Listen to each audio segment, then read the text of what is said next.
Well guys, here we are at the Sun Inn in Lydia Millicent with John Fisher and our special guest today, Lee Spalding. How you doing, Lee? Morning. Good to see you. Good, Steve. Thank you. Been a while? Yeah, certainly has, mate. Brilliant. Yeah, good to see you. Fish, how have you been since the last podcast? I'm good, playing a lot of golf. Yeah. Not very well, but still having a go at it. But yeah, it's good. Handicap's not coming down then? No, it's been going up. Been going up. Yeah. You'll win some competitions soon then. So Well, should be good. I'll be called a bandit soon, but that's You've been called worse, I'm sure. a lot worse. So we had a few complaints about the last podcast in that you weren't ruthless enough and you didn't really dig anyone out. So Well, there's time for that. time. It's time. You can't It's a do slow it. burner. You can't do that straight away, because if you do it straight away, that defeats the object. You've got to keep drawing them in and then kill them. You know what I mean? So I can get a bit of grief now. I don't do any. I call it twatter, but it's Twitter, right? I don't do any of that whatsoever. I struggle to do WhatsApp and even texting. Emails is just a disaster. So there's somebody out there going under me, Johnny Aiken, his name is, right? Okay, if you haven't got the bollocks to do it yourself, don't go under my name, because it's not fair on me. I'm quite happy to say what I say, and everybody knows that. But if you haven't got the balls, John, to do it on yourself, don't go under me. And that's let everybody know it's not me one iota, right? You might find it funny. I don't even look at it. Right, he's been doing it 4 years now, Steve. I didn't mind it for the first couple of weeks, and then it went into 2 years, and then he moved away, I think, and he stopped, and now he's back doing it again. Well, can you stop doing it, John, because now's the time. My wife and daughter are not happy with it, so can you now stop doing it just for me? So that's my first rant, and it's done now. Big exclusive that as well, revealing. Well, I don't mind, because no matter what you say to him, he keeps doing it. Right, I've been good for 4 years, Steve. I ain't said nothing to him about it at all.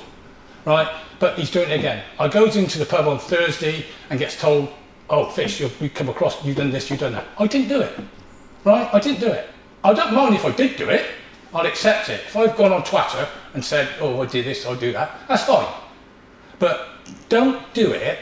It just goes to show is how gutless a lot of people are these days on the social media and all that, haven't got the bollocks to come out as their own self. Hiding behind the screen, aren't they? A lot of people these days. Well, yeah, but they do it all. You know, that's why I would say to any professional footballer, anybody in the limelight, don't go on them, because you're going to get slaughtered by people who haven't got the all to come through and say, "Oh, yeah, it's me saying it." No, they don't. They hide behind anybody and slaughter you.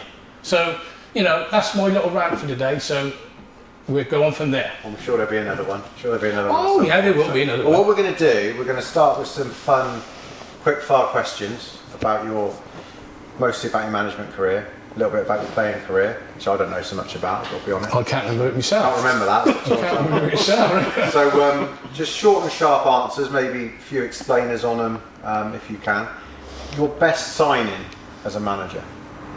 Who was the player that was the best player you signed? So not a player that was already at the club, but someone you brought in.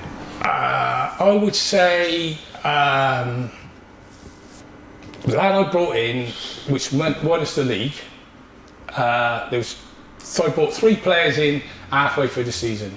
One was Andy Minton, Corcoran, but the lad I think that actually brought us and made us stronger and a talker in midfield was Mark O'Hara. He was 38 when I signed him, and he was fantastic. He was a lad that drove everybody on. Right, he was from Oxford. That was the downside. We had to put up with that. But otherwise, what a player! I'd have loved to be able to manage him when he was at his prime. It'd have been a joy to manage him, because he had everything. He could tackle, he could play, he talked. Everything you want in a midfield player, he had. And I used to say he's like a Graham Souness, which he didn't like because he's a Leeds fan and he liked Billy Bremner. So, but he was exceptional. And I still see him now. I played golf with him the other Friday. And we talk all the time about it, but he was fantastic for me. So as a one-off, just got me through from, I think, he did tell me it was December the 18th I signed him. So, Yeah, great signing for me. He was. Well, that brings us on to the next one. Worst signing you ever made, and why? Oh, there's been a few of them. I was going to say, steady, I'm sat next to you. I wouldn't. How can you say you made a worse signing? I can't say outright that I signed somebody that wasn't as good. I've had people turn up and told me what they'd done, and when they started playing, they were awful. But I can't say I've had a worse signing. I've had some that heart was in the right place, but their feet wasn't. You know what I mean? So, you know, it's just, I wouldn't be able to say that he was the worst signing I ever made, because there'd be a lot of them, most probably, over the course of the season. But it's not one that stands out and I go, oh, that was awful. So you can sit on the fence on that one. Then. I'm going to sit on the fence with that one, because at the end of the day, that wouldn't be fair on him to say who he was. So, but there you go. You might, it might be the same player on this one, but your favourite player, I don't know if there was a player that, no matter what team you were managing, it's like, I've got to have him, he's my go-to player, he's the player I'd want. Well, the trouble is, when you're doing that, you have loads of them, and every manager will tell you the same. In professional football, they'll have their favourites, and over the years I've had so many favourites, you know, which I have, you know, and the ones who are favourites are the ones who turn the game for you. You know, they're the ones that people love to watch. You know, they pass it to their own team, which is brilliant, isn't it? You know, so many players, you give them the ball and they kick it the opposition. You know, when they pass to your own team, it's lovely to watch. Yeah. You know, one player I really felt for, it was Bradley Clark. Yeah. What a player Bradley Clark was, right? But he had a lot of issues in and out of football, but he could play. And everybody say, oh, he was my pet. He wasn't. He just, every time they passed the ball to him, he passed it back to them. You know, our team, which to me is fantastic. He had so much ability as well. He had so much ability, and it is a shame that he never really got to his full potential, because he could have been a pro, right? But it just was about a lot of things going on outside his personal, in his comes personal down to life. attitude and wanting it, and like you said, everything that was going on around him. Yeah, it's just going for bad times. So it's a shame really that it couldn't have been sorted early days, but he could play. Would he also be the most frustrating player that you managed then as well, on that basis? Because that's the next question. Frustrating? Well, I wouldn't say frustrating. Or player that annoys you the most? I would say annoy me. It must have been someone. No, they didn't even say annoy me, but the one who had an awful lot of potential but never really done it was Matty Say. What a player! What a player! But he just never done to his full potential. He didn't ever do it to his full potential. It'd be, I'll take it, I won't take it. You know, he rang me once on a Tuesday, so I can't get to the game tonight because I'm Sandwich car and I don't any miles on it. So I had to drive all the way over to bloody West Swindon to pick him up. Right? Brilliant. But what a player. Yeah. What a player. Left foot, right foot, and unbelievable pace. Quick, really. Unbelievable pace. You couldn't, it was frightening to watch him. You know, no one realised how good he was. And it's just another one. Frustrating me to the hill. Frustrating. One of the things you do, this is, I'm going to say, you know, not slagging him off, but this is one of the things that would happen. We had to, right, we'd have a away game, right? And everybody I knew was going to be there. If Matty wasn't going to make it, the phone call would be done at 3 o'clock in the afternoon to me. And he'd say, sorry, official, can't make it. I've got one too many players, so I've got to leave somebody out. So I go on the phone and I ring his lad up, I'm on there for 10 minutes, why he ain't playing, sorry you're not in squad, blah, blah, blah, blah, blah. He's giving me a lot of shit, which he would do. Yeah. Right, that's that done. 2 seconds later, the phone fucking goes, as Matty say, can't make it. So then, I can't ring the lad back up and say, oh, by the way, you're in the squad. So I'm one down and so I'm squashing around trying to get somebody from reserve to come in. You know, so that's what football's like. Everybody thinks it's a piece of piss, but it ain't. It's hard work. It's hard work. You know, you don't just get a training session in a match. I'm supposed to tell you all about this. You don't get that, and the trouble is people don't see the side of it. You know, it's nearly 24 hours a day. That's at amateur level. You know, at professional level, that's fine. Because they're getting thousands of pounds to do it. Yeah. We're picking up minimal amounts of money to do it because we love it. You know, and That's what people don't understand. They're quite happy to moan and groan about this and moan and groan about that, but they've got to be in that position to actually have an opinion on it. Yeah. You know, it's like the pundits on the telly. You know, it's fine, but they don't manage us, are they? They've never managed us. Well, Neville had a bash at it in complete disaster, wasn't it? Yeah. You know what I mean? Yeah. Carragher only claimed to fame was he spat it in the car. You know what I mean? Well, I mean, what I'm trying to say is, it's easy to sit there and criticise, isn't it? Of course it is. You never know Yeah. what goes on behind the scenes Yeah. and how much work goes into it. And we'll come on to that a little bit later, I expect, with Lee. Which player was the worst at training? So the worst trainer? worst trainer. Yeah. The one that was always worst getting there was Callum Parsons, but the worst trainer was Justin Miller. Lovely. Another good player as well. Oh, what a player! Yeah. What a player! I've had so many players. They're so good, so good, but nightmare. But but you go. That's what makes them what they are. Yeah. You don't, Steve. It's one thing, and he'll tell you the same. If a player's bad, he don't turn up late for training, because once he's turned up late for training, that's him done. Yeah. He's there 20 minutes before training, even sometimes an hour, because he's keen to do it.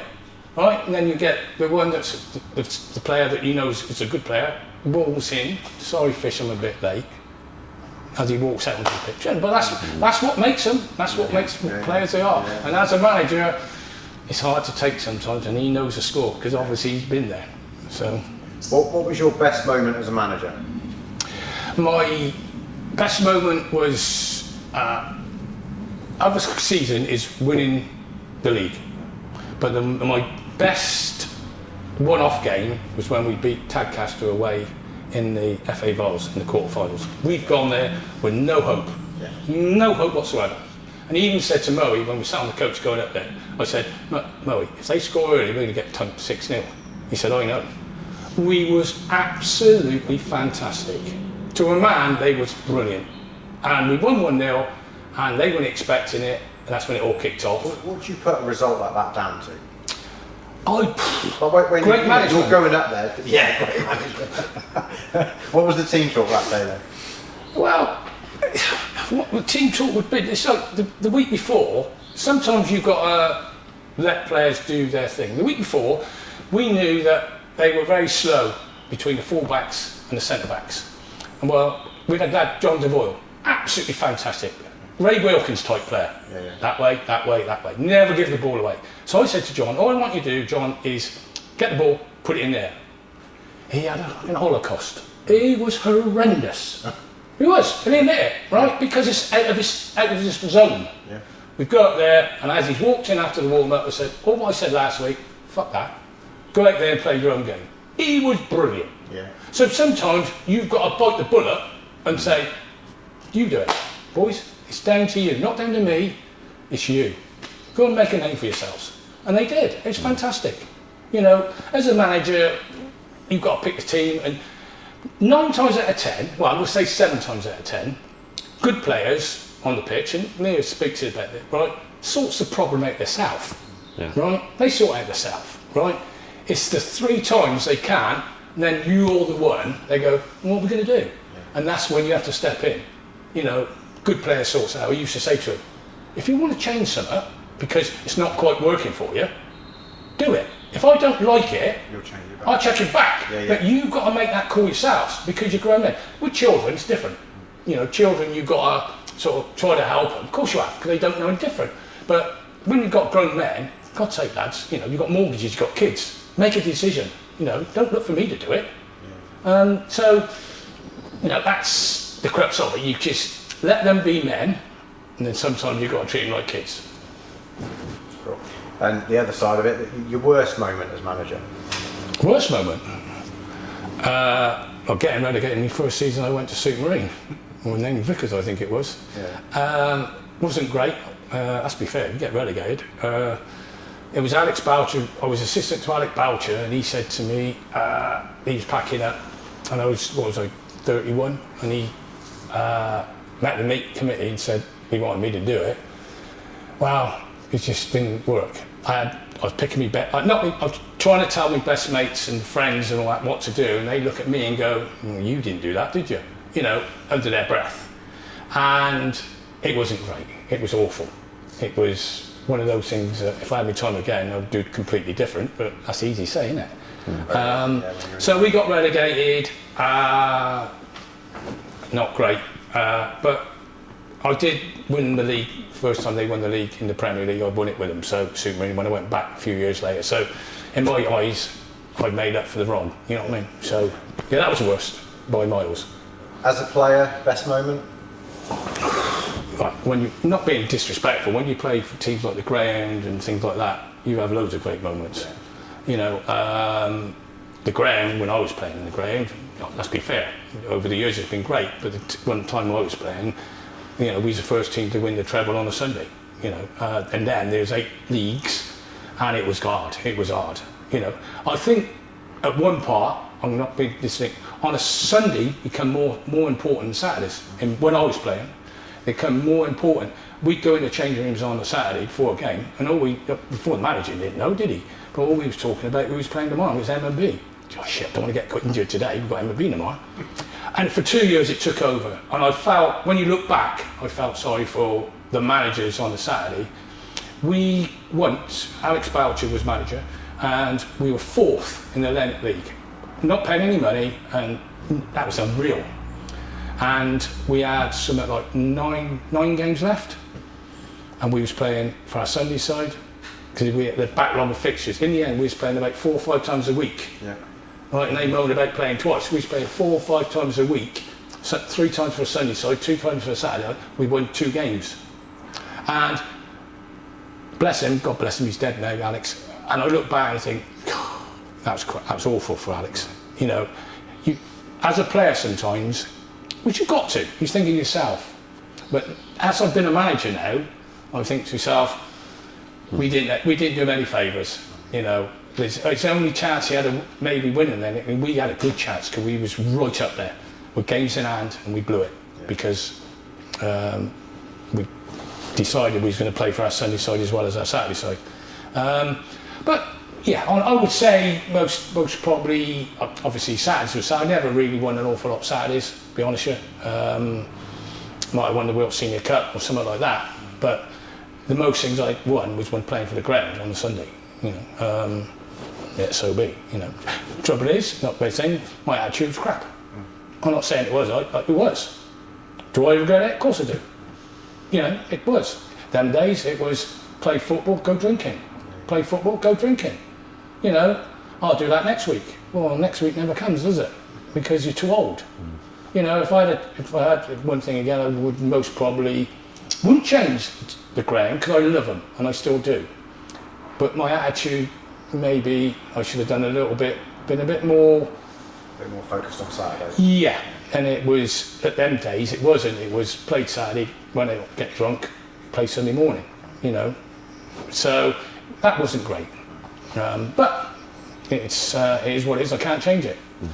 Worst moment as a player? Is there a moment there? Well, worst moment is basically when you get an injury. When you get an injury, you know, I broke my collarbone twice. I broke my kneecap.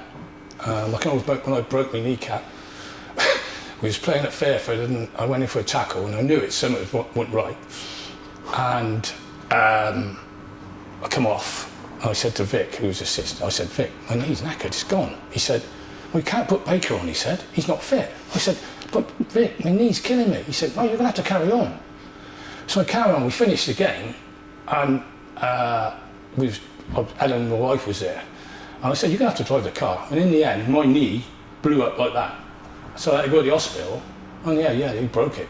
I stepped the kneecap, snapped it off the corner. So, wow. Yeah, that wasn't great. But just go to show, I carried on, see? Still. Well, you wouldn't go that nowadays, would you? No, if somebody falls over and twists their little finger, they want to come off. Did you have a most embarrassing moment as manager or player? Yeah, there's probably had a few, isn't there? Yeah, I had a few, yeah. The one with the Bishop Cleves thing wasn't the best in my footballing career, the bit of a... Well, talk us through it. Fracas as we had with Steve Collicott. Well, it was basic, a quick one, but it was, we never seen eye to eye. That's simple as that. We never seen eye to eye. And so, let's be fair, as managers, you don't. You know, that's how it is. So we never seen eye to eye. We played him away, the league, Tommy, when we won the league, and he had to go to Webby, thinking Webby had to go to the referee. It was me talking to the referee, not Webby. So that didn't help things anyway. Then we had to play him at home, and they was winning. Pouring down the rain, they was winning 2-0, I think. So I've gone at half time, says, right, we're just going to give it a go now. So goes to give it a go, get back 2-1. It's getting more and more frustrating. Right, anyway, one of our lads has gone into their dugout. Now, some said he did, some said he didn't. Some said he looked good to punch him, right? Whether he did or whether he didn't. Look, yes, he didn't.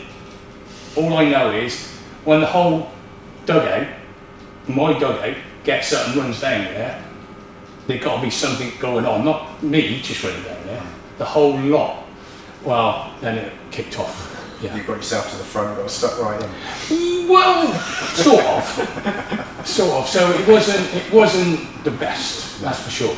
I had blood all down the back of my neck and everything else, so it wasn't the best. But yeah, that wasn't the best moments. That'd be the worst. Worse than playing and managing, because it was total. You can't do them sort of things. You know, you're trying to run a foot, you can't do it. But on the spur of the moment, it sometimes just, emotions get the better. Yeah, it did. It just got the better of me. And do I regret it? Of course I do. You know, but that's life. Yeah. Have you got a favourite footballing story? Favourite footballing story. Favourite. One of the things that's funny is when I was helping Ross. If anybody has ever been in my changing room, whenever anybody's talking, like assistant or whatever, I disappear. I go in, stand in the toilet out the way, or stand in the shower. Well, Ross is giving them a right. We played it was, funny enough, I think it was Bishop Cathedral. Evesham away. Ross is giving them a right, but they deserved. Well, I'm walking around the showers, just walking around, leans back, hits the button, and gets soaked. All you can hear is me screaming. Right? I've gone out, Ross has looked back, the lads are all laughing, one threw me his towel, and Ross went, well, that's that team talk finish, isn't it? Brilliant. Did it, bang. I love that one, that's brilliant. It's one of my favourites so far. The opposition manager that you hated most? There's a few of them. Yeah, got a name names then. No, there wouldn't. And a top 5. No, there wasn't. I'll say I hate. What I didn't like. It's like anything. Is I can't invite managers walking up to me before the game and saying all the best, right? Well, like I say to them, you don't mean that, do you? Because I don't want you to win.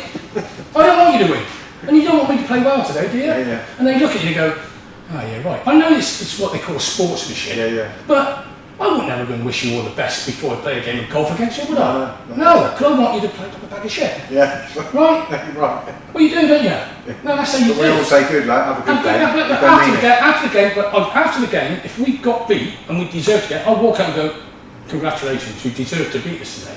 It's the ones that spoke to me when they won, but didn't speak to me when they lost. They disappeared. I had one fella come up to the bar and said to me, apparently you don't like me. I said, well, I don't like you. You just don't speak to me when you get beat. You know, oh, well, point taken, and walked away. You know, but that's what I couldn't stand. I could not stand people that speak to you when they won and don't speak to you when they lost. Yeah. So you don't give me a name on that one? No, there's a few of them. The Abingdon manager at the time was the worst. I can't remember his name. He was the worst. What about clubs? The opposition club that you hated the most? This might be an easy one. Well, as a club, most probably it'd be Wooden Bassett, because that's how it was at the time. Wooden Bassett, really, or years ago it might have been Submarine, but at the time, Wooden Bassett would be the most of all that lot would be Wooden Bassett, because not so much. It's because the vicinity where they are, not being funny, is in the same league. Submarine had moved on then by then, hadn't they? But when you've got two teams in the Atlantic League, Fairford was fine, but the Bassett was always the rivalry, was the Bassett. The last one, a story you've never told anyone before from your footballing days, if there is one. I see you chat a lot, so there probably isn't one. No, there isn't one really. No, there is. I can't say there's a story that not never told anybody. Or is there something you can tell us about someone else that no one knows? Or? No, you chuck that one on to me. Chuck it on the end, open up, get a nugget. I might have a think about that one, but at the moment, nothing quite comes to me head to say that. Brilliant. All right, thanks for that, Fish. Hope you enjoyed that. Actually, oh, here we go. there is one. Go on. There is one. Go on.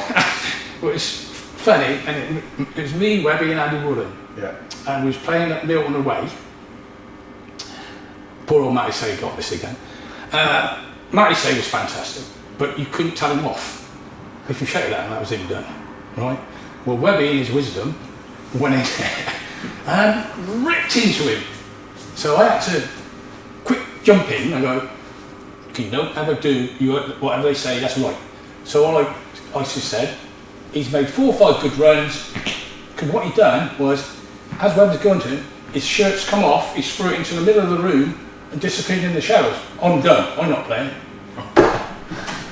So I goes in and calms it down. I have to go into the change rooms, get him to put his shirt on, puts his shirt back on and goes out. And there's me and Andy Woodland stood at the door like this, when he's coming towards it, and we both said to him, what the fuck did you think he was going to get away with having a go? And he said, I thought he'd take it. I said, what? And how did he play second half?